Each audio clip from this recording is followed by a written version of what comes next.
Wow, may swimming pool na ang mga taga Manila Hills sa Metro Manila Hills Community Clubhouse. Dito lang yan sa Victoria Terraces. Magandang design, lalo na siguro pag gabi, maraming ilaw ito. Sakto sa summer, swimming, tampisaw sa tag-init, tara na! Sa mga taga Manila Hills niyan, ligo-ligo na tayo at malapit na dito ang swimming pool. Hindi pa siya tapos, ayan yung design niya, madadagdagan pa ng mga maraming design. Ayan, ano pang hinihintay mo? Arat na, tara na. Umangoy sa tag-init. May palaruan din ang mga bata sa gilid. Ito siguro yung napakaganda ng ating swimming pool. Kaya tara na, mag-swimming na tayo. Bye!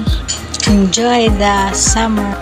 Sa nagtatanong, may bayad po ang swimming pool. Kaya bago pumunta, tanong muna at mag-inquire kung magkano ang babayaran bago pumunta at magpa-reserve. Bye! Thank you sa panonood ng aking vlog, Swimming Pool sa Clubhouse. Bye-bye!